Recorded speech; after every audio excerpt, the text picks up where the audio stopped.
Good morning class. कैसे हो आप?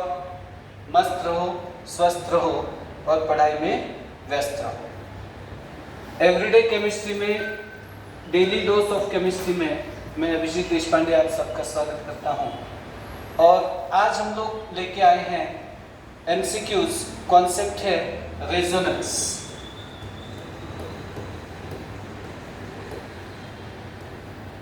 ओके, रेजोनेंस ऑर्गेनिक में भी है, जीओसी में, और इनऑर्गेनिक में भी है, जो बॉन्डिंग में करता है। रेजोनेटिंग स्ट्रक्चर की स्टेबिलिटी के लिए सिंपल शब्दों में मैंने रूल बताए थे आपको। रेजोनेंस मतलब चार्ज का डिलोकलाइजेशन होता है, शिफ्टिंग होता है, इलेक्ट्रॉन का शिफ्टिंग होता है। इससे एक से ज़्यादा स्ट्रक्चर पॉसिबल होते हैं। अब ये क्वेश्चन पढ़िए आराम से और अपनी भाषा में उसको लिखिए। आपल्या भाषेत त्याला लिहिता आलं पाहिजे तुम्हाला रेझोनन्सच्या स्टेबिलिटीला।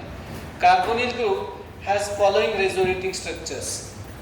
Correct order of stability of structures is, सगळ्यात सोपं, काही कळालं नाही कळालं तरी काउंटिंग आली पाहिजे। 1 2 3 4। मैं पूछता हूँ क्या आपको काउंटिंग आती है क्या, तो आप बोलेंगे हाँ। काउंटिंग आती है क्या? थोड़ा जोर से। यस। मग आता बॉन्ड मोजायचे, ज्याचे जास्त बॉन्ड त्याचं जास्त स्टेबिलिटी। म्हणजे रूल काय ठरला? किती शब्दात झाला? 2। जास्त बॉन्ड जास्त स्टेबिलिटी। मग इथे किती बॉन्ड आहे? 3। इथे किती आहे? 3। इथे किती आहे? 4। म्हणजे सगळ्यात जास्त स्टेबल कोण? कितने आसान भाषा में समझा? तो ऐसे यूजफुल टिप आपको मिलते रहेंगे।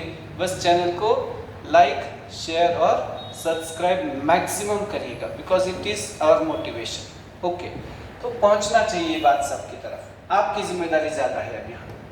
ओके, तो ज्यादा बॉन्ड जास्त स्टेबिलिटी, म्हणजे जास्त बॉन्ड जास्त स्टेबिलिटी। मग सगळ्यात जास्त स्टेबल कोण आहे बेटा? थर्ड। थोडं रिव्हर्स मध्ये जर आपण जायला ठरवलं तर आपण असं म्हणू, जिथे सगळ्यांचं ऑक्टेट आहे ते जास्त स्टेबल। ओके, आणि ऑक्टेट नसेल तरी पण जास्त बॉन्ड जास्त स्टेबिलिटी हा रूल चालतोच। मग थर्डची स्टेबिलिटी सगळ्यात जास्त आहे, म्हणजे हे दोन ऑप्शन तर गेले।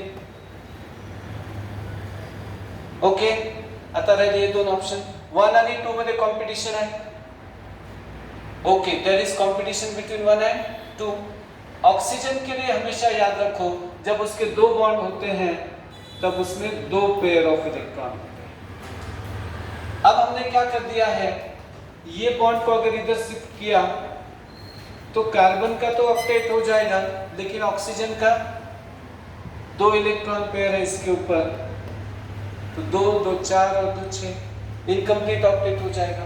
और ऑक्सीजन इलेक्ट्रोनेगेटिव एलिमेंट है, उसका ऑक्टेट पहले कंप्लीट करना चाहिए लेविस्टिक कहने से, तो ये बहुत अनस्टेबल हो जाएगा। तो second will be highly unstable. यहाँ पे कार्बन के 3 बॉन्ड है, ऑक्सीजन के हालांकि हम लोग मानते हैं ऑक्टेट है, ये माइनस है, तो 3 लोन पेयर होते हैं एक माइनस वाले ऑक्सीजन के पास, तो इसका ऑक्टेट है लेकिन इसका नहीं है। और इसमें कार्बन का ऑक्टेट है बेटा, लेकिन ऑक्सीजन का ऑक्टेट नहीं है, तो दोनों में एक एक का ऑक्टेट नहीं है। लेकिन ऑक्सीजन का ऑक्टेट नहीं है, ये वो कभी सहन नहीं कर पाता है, इलेक्ट्रोनेगेटिव है वो कैसे एडजस्ट करेगा? It can not adjust. So बहुत अनस्टेबल हो जाएगा सेकंड वाला। तो आपका आंसर क्या हो जाएगा? थर्ड सबसे ज्यादा stable, then first, then second. याद रखिए। चलिए next one, bond order of carbon in carbonate anions. अब देखते हैं, कार्बोनेट के स्ट्रक्चर होते हैं 3। रेजोनेंस जिनको नहीं आता है इनके लिए बहुत आसान भाषा में, रेजोनेंस मतलब घुमाने का, रेजोनेंस मतलब मूव करने का। रेजोनेंस म्हणजे फिरवायचं आहे, डबल बॉन्ड फिरवायचा आहे, सायक्लिक अँटी क्लॉकवाईज क्लॉकवाईज कसं पण। मग याला एक रेझोनेटिंग स्ट्रक्चर आहे, मी काय करतो, कार्बन ऑक्सिजन डबल बॉन्ड आता वेगळ्या पेनने काढतो।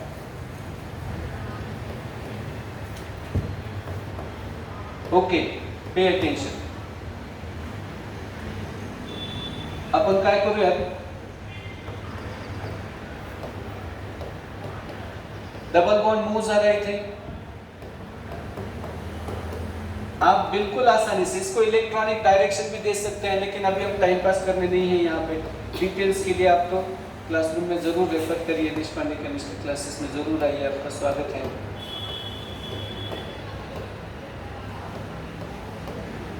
अब आपको ये देखना है कि कितने रेजोनेटिंग स्ट्रक्चर पॉसिबल हो रहे हैं। 3। एक बार डबल बॉन्ड ऊपर है, नेक्स्ट टाइम पे ये यहाँ आया है और नेक्स्ट टाइम पे इधर आया है। Okay, we have got 3 double, मतलब 3 रेजोनेटिंग स्ट्रक्चर। अब एक पेयर देखो, खास करके मैंने येलो पेन से हाईलाइट किया है, कितने बॉन्ड है ये, 2। वही एटम का पेयर देखो, कितना बॉन्ड है, 3, 1, 2 और 1, 3, और ये हो गया, तो कितने बॉन्ड हो गए, 4। Number of bonds between given 2 atom upon resonating structure 4/3, 1.33। So what is the average bond order, 1.33। बड़े आसानी से, और फॉर्मल चार्ज तो आप आसानी से निकाल पाएंगे, यहीं पे पता चलता है CO3 -2, और टोटल 3 एटम मिलके -2 चार्ज ले रहे हैं, तो -2/3। आराम से करिए इसको क्वेश्चन। चलिए, तो आपका आंसर अभी के क्वेश्चन के लिए है 1.33, और फॉर्मल चार्ज पूछते हैं तो -2/3 आता था पर ऑक्सीजन, या charge on oxygen, formal charge के बजाय। चलिए next question, how many resonating structures can be written for nitrate and chlorate ion. Nitrate का स्ट्रक्चर क्या है बेटा, NO3-। अब मैंने बताया है आप लोगों को कि जनरली हम लोग एक कोऑर्डिनेट बॉन्ड देते हैं, लेकिन लेविस ने बोला था coordinate bond is just like covalent bond. तो ये आपको इतना बात करना है सिंपली कि दोनों बॉन्ड सिंगल बॉन्ड कैसे हैं, एक जैसे हैं, और ओवरऑल नेगेटिव चार्ज है, ये माना जाता है। अब दूसरा स्ट्रक्चर हम लोग देंगे तो डबल बॉन्ड को घुमाने का, तो यहाँ पे डबल बॉन्ड है। अब दूसरा स्ट्रक्चर में रेजोनेंस मतलब शिफ्टिंग, रेजोनेंस मतलब घुमाने का, किसको, बॉन्ड को, इलेक्ट्रॉन को मूव करने का। अब ये देखिएगा बेटा आराम से, दूसरा स्ट्रक्चर हो गया, ये रेजोनेंस है। तीसरा स्ट्रक्चर लिखिए माय डियर फ्रेंड्स, तो कितना रेजोनेटिंग स्ट्रक्चर आएगा मुझे बताइए बेटा, my dear friends, please answer my question. तो how many resonating structures have been made there, 3। So there are 3 resonating structures possible for nitrate. वैसे क्लोरेट के लिए कितने रेजोनेटिंग स्ट्रक्चर आएंगे बेटा, अब डबल बॉन्ड नहीं, नेगेटिव चार्ज को शिफ्ट करें आप, शिफ्ट नेगेटिव चार्ज, समझो मैंने पहले यहाँ दिया, दूसरा कहाँ देंगे, इधर, फिर इधर, फिर इधर, तो मतलब ऐसे कितने स्ट्रक्चर बन जाएंगे क्लोरेट के लिए बेटा, हर एक को एक बार नेगेटिव चार्ज का मौका मिल रहा है, तो ऐसे तो 4 रेजोनेटिंग स्ट्रक्चर बन जाएंगे आपके लिए। तो ऐसे ही तरह से आप लोग क्वेश्चन को सॉल्व कर सकते हैं। इसमें एवरेज बॉन्ड ऑर्डर कितना आता है, इसमें एवरेज चार्ज कितना आता है ईच ऑक्सीजन के ऊपर, चार्ज तो 1/4 होगा, और बॉन्ड ऑर्डर होगा 7/4, 1.75, इस तरह से। फॉस्फेट में भी इसी तरह से 4 स्ट्रक्चर आते हैं, याद रखिए, वहां पे डबल बॉन्ड रोटेट होता है। तो आपका आंसर क्या बना, नाइट्रेट के लिए 3, और पर, एक सेकेंड, क्लोरेट पूछा या पर क्लोरेट, क्लोरेट पूछा है, सॉरी मैंने पर क्लोरेट लिख दिया है, कोई बात नहीं है, पर क्लोरेट पूछते हैं तो आंसर ये होता था।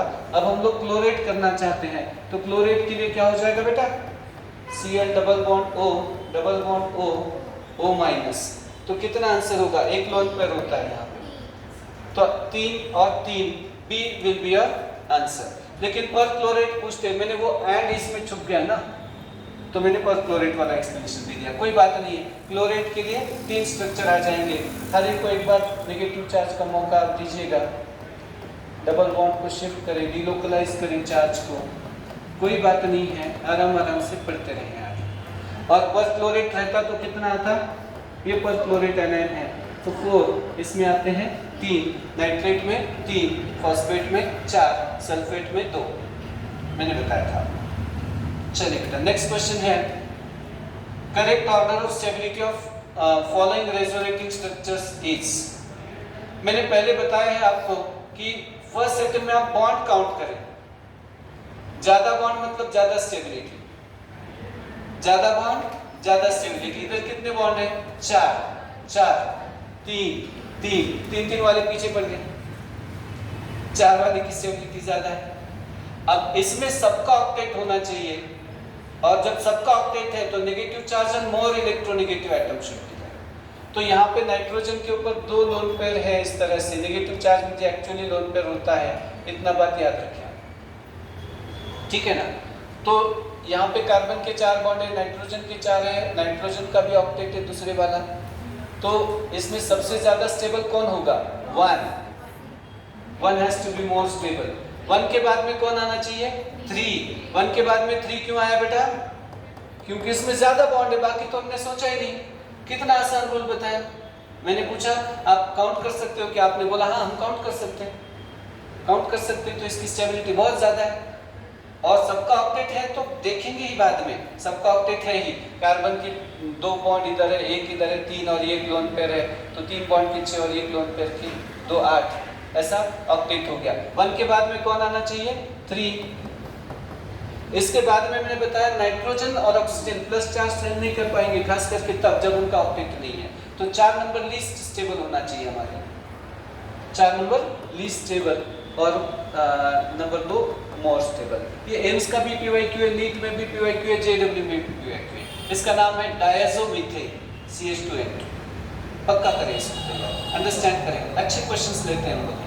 चलिए बेटा, Which resonance structure for N2O is more favorable than others? कौन सा रेजोनेंस स्ट्रक्चर बाकी से ज्यादा फेवरेबल है? अब सबसे पहले देखिए बॉन्ड के लिए काउंट करें तो सब में तो बॉन्ड इक्वल दिख रहे हैं। बॉन्ड अगर इक्वल है सब में तो negative charge more electronegative atom में होना चाहिए। नाइट्रोजन ऑक्सीजन में इलेक्ट्रोनेगेटिविटी किसका ज्यादा है? ये ठीक है। इसको क्यों नकार दिया हमने? इसको इसलिए नकार दिया है क्योंकि ज्यादा चार्ज वाला स्ट्रक्चर लेस चार्ज से अनस्टेबल हो जाता है। ओके, तो आप लोगों को ये समझ में आना चाहिए कि most stable structure will be option 2, जिसमें हर एक नाइट्रोजन का ऑक्टेट है, ऑक्सीजन का भी ऑक्टेट है, और नेगेटिव चार्ज जब सबका ऑक्टेट है तब negative charge more electronegative. Okay, thank you.